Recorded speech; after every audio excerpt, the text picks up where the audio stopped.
everybody. I just kinda wanted to play CSGO right now, but I also remembered myself that I need to do an article on Portal, on Gwent. And I kinda find it extremely hard.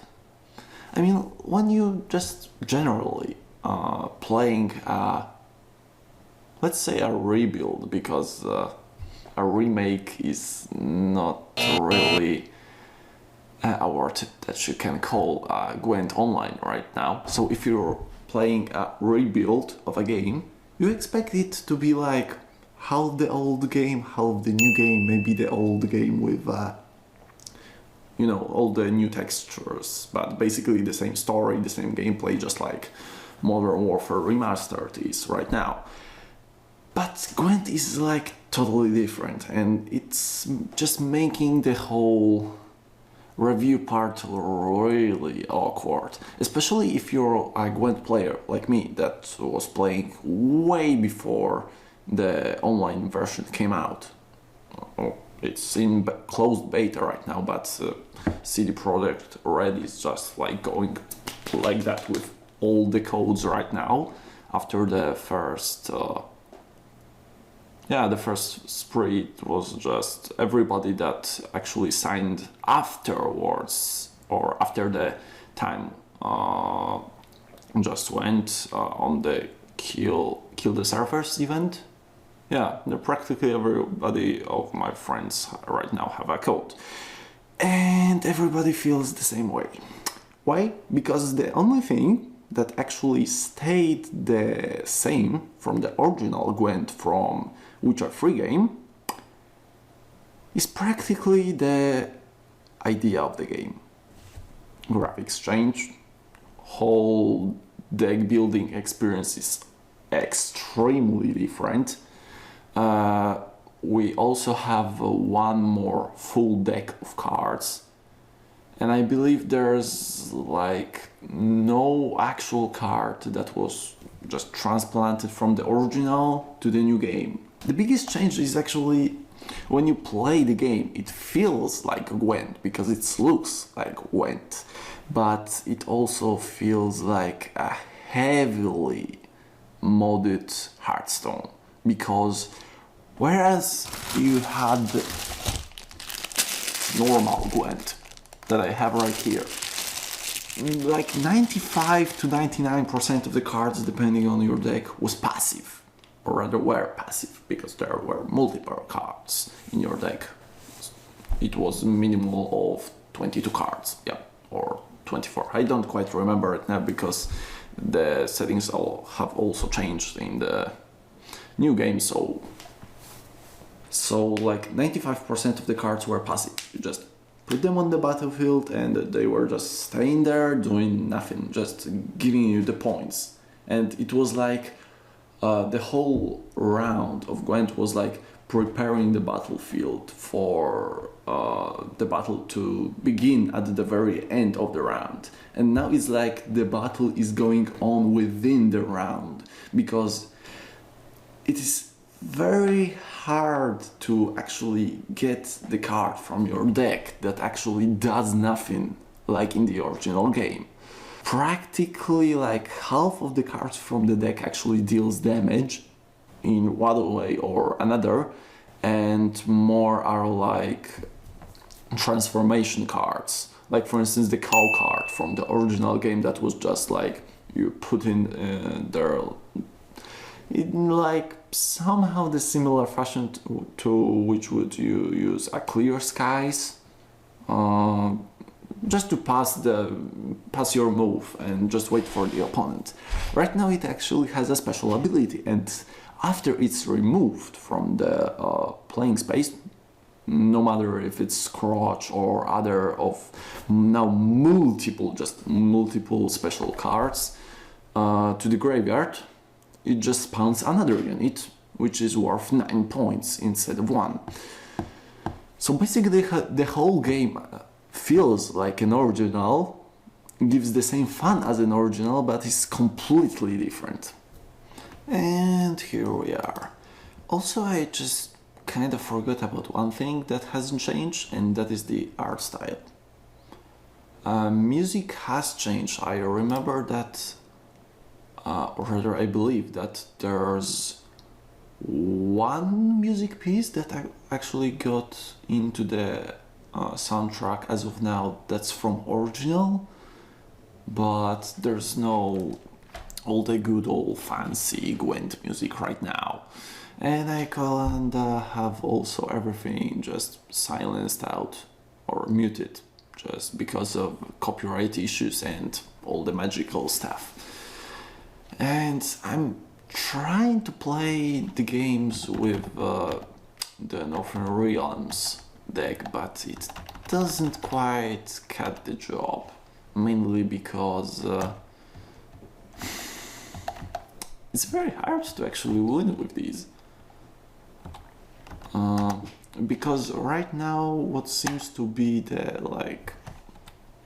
best card deck is monster card deck. At least it seems so, because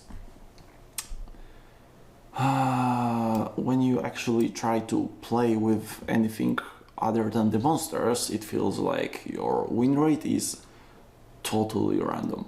Also, the Black Raid as the new deck is kind of a fun one, but in a whole of a different way, because they have cards that actually take damage to their cards for some stupid reason. But yep, for some stupid reason they take actually their own health. So you just take a card of I believe 7 or 8, and it just cuts down itself upon placing it to 5 or 6, just 2 points of strength less. But there is actually a what would you actually call it? There's actually like a tactic. I wouldn't really name it a tactic, but I guess it can be one, that you actually put all the cards and deliver damage yourself to them, so that you could use a war cry later on. And the war cry card is actually like Commander's Horn, but it's not limited to a row, but to the state of the card. If your card is damaged in any way, the war cry will double its strength. So, oh, and also one like really annoying thing. I just lost my thought in there. Never mind. One really strange thing about the game is that right now I just lost my thought again. Oh, I remember what. My leader right now has the ability to spawn an extra copy of a friendly bronze unit, and it's like exact copy. And I mean, when you're trying to, for instance, I don't know, have a Blue Stripes commando, let's just for a second assume that they're just the same good old cards from the base game that have like, I believe 4 there were 3 cards that multiplied each other if put at the same time. So you could have, I believe, what was 12 for each card. Then you would use Commander Horn on the row, and you would have 24, 24, 24. And the copying, instead of just simply making it possible, I forget about that. Oh well, I guess I'm not using it. I kinda derped out. So you have these cards for 24, and copying by your leader is not actually only giving you an extra 4th card that is not in your deck, or is not even possible in existence, is actually giving you the fourth card, multiplying the other cards, and it's copying its base value of 24, not the 5, the 24, and then it multiplies it. And also the one stupid thing is that actually the what was it? The commander's horn. It doubles the strength of units only present at the row at the time of playing the card, which is just why are you doing that? Like, seriously, that is the most stupid idea that I have like ever listened to. Actually, there was one way more sillier, because when the CD Projekt Red was at Poznan Game Arena, they actually said that they had too little time to make a whole Gwent like championships on site, so everybody had to just dash out all the cards at once and see who's gonna win it. I was like, I came up, this game is mainly about the tactics. I came up to the devs and they were like, yes. And I just immediately said straight up to them, it's all about the tactics. You're just right now, you're ruining it. Straight up. And they were like, oh, okay, I guess we can just deal normally with it. And they actually in the end did, but some people actually just, when they heard about it, going with the cards. So it was like extra derpy at the time. Because it's sad when you actually realize somehow the devs themselves aren't actually fully in understanding of what's actually happening with the game, or how does it actually should play, like as a card game it is right now. It's just overly sad. I mean, like, I'm not bitching about the new Gwent. It's not actually a whole point of this video. The point of this video actually is show that it's incredibly different, and I don't mean it's bad. I mean, like, it's in beta right now, so all the points to CD Projekt Red if they can actually pull it off. I mean, like, making the better game out of it, because right now it's still fun. It's incredibly fun, but will it be fun at the very end? I mean, like, there are some, like, very... Oh, actually one. There are actually some things that just making the game somewhat unplayable, because right now I'm actually playing just a casual match with a random person from the internet, and I got from the one matches a reward. But for some apparent reason you don't actually get any rewards from playing with a friend. But that is the main freaking point of the game. You want to play with someone you knew, or someone you know. Oh, the English. So that you can actually feel the positive vibe if you defeat them. Now, they can do the same to you. And over again. That's how I actually played like more than 100 runs of Gwent with just people all around. We were just basically playing to just demolish the other person.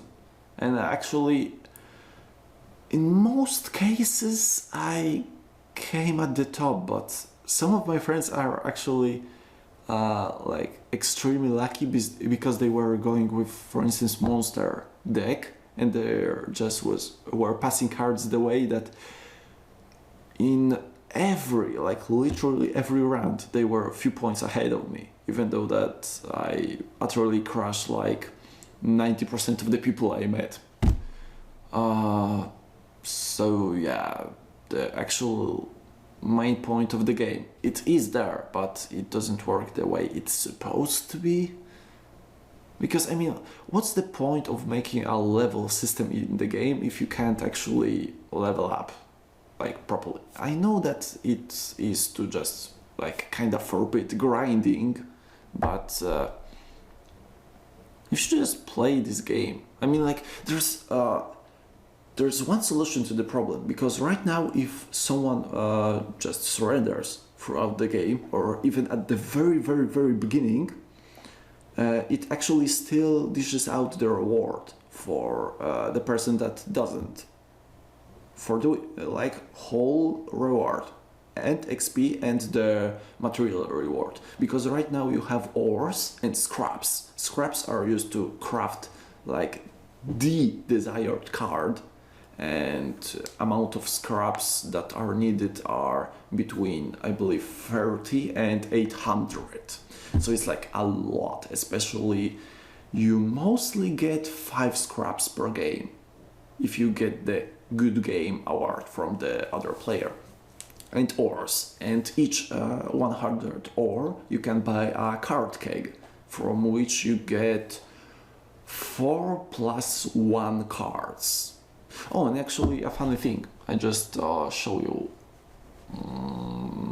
a very like puzzle thing in this game, because in the normal Gwent you had just normal cards and so-called hero cards. I don't remember how it was originally called in the Gwent, but here is actually quite a different story, because you have bronze cards, which are all the way up there, and some of the special cards are actually still considered as bronze, but you also have silver cards and gold cards. Gold cards are basically the same as in the basic game the hero cards were, so with this like sun thing on the number.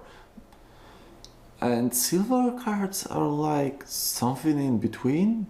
I guess the only reason that they made silver cards in the first place is that because on their silver cards is actually a max cap of 6, and on gold there are 4.